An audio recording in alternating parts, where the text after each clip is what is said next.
ಕೇಂದ್ರ ಸರ್ಕಾರದ note ban ನಿರ್ಧಾರದಿಂದ ಬಹುತೇಕ ಜನರು ಆರ್ಥಿಕ ಸಂಕಷ್ಟಕ್ಕೆ ಈಡಾಗಿದ್ದು ಮಾತ್ರ ಸುಳ್ಳಲ್ಲ. ಆದರೆ ಇದರ ಎಫೆಕ್ಟ್ ರಸ್ತೆಗಿಳಿಯೋ ವಾಹನಗಳ ಮೇಲೆ ಮಾತ್ರ ತಟ್ಟಲಿಲ್ಲ.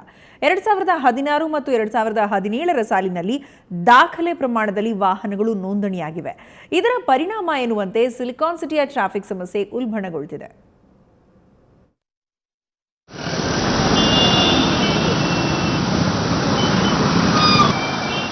ಬೆಂಗಳೂರು ನಗರದಲ್ಲಿ ದಿನದಿಂದ ದಿನಕ್ಕೆ ಟ್ರಾಫಿಕ್ ಸಮಸ್ಯೆ ಹೆಚ್ಚುತ್ತಲೇ ಇದೆ.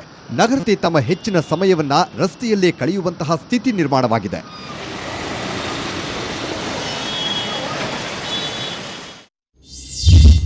ನಗರದಲ್ಲಿ ವಾಹನ ದಟ್ಟಣೆ ನಿಯಂತ್ರಿಸಲು ವಿಫಲ.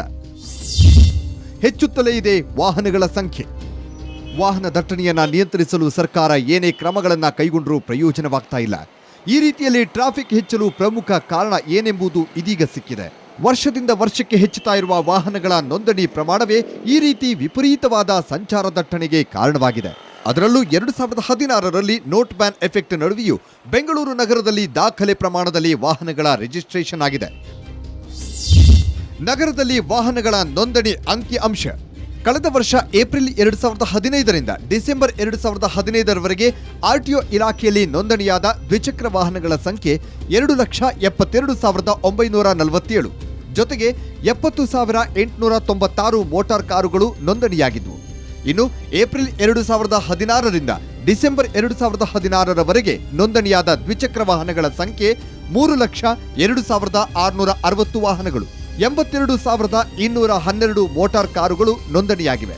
2015ಕ್ಕೆ ಹೋಲಿಸಿದರೆ 2016ರಲ್ಲಿ ಹೆಚ್ಚಿನ ವಾಹನಗಳು ನೋಂದಣಿಯಾಗಿವೆ.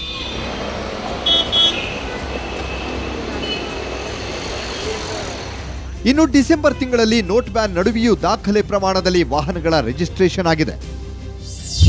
ನೋಟ್ ಬ್ಯಾನ್ ಬಿಸಿ ತಟ್ಟಿಲ್ಲ. ಡಿಸೆಂಬರ್ನಲ್ಲಿ ಸಾರಿಗೆ ಇಲಾಖೆಯಲ್ಲಿ ನೋಂದಣಿಯಾದ ದ್ವಿಚಕ್ರ ವಾಹನಗಳ ಸಂಖ್ಯೆ 22,927. 7,352 ಕಾರುಗಳು ಆರ್ಟಿಒನಲ್ಲಿ ರಿಜಿಸ್ಟ್ರೇಷನ್ ಆಗಿದೆ. ಜೊತೆಗೆ 4,277 ಇತರೆ ವಾಹನಗಳು ನೋಂದಣಿಯಾಗಿದೆ.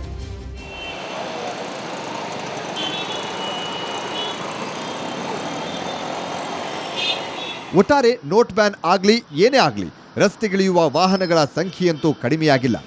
ಇನ್ನು ವಾಹನ ದಟ್ಟಣೆ ನಿಯಂತ್ರಿಸಲು ಸರ್ಕಾರ ಮುಂದೆ ಏನು ಕ್ರಮ ಕೈಗೊಳ್ಳುತ್ತೋ ಕಾದು ನೋಡಬೇಕು.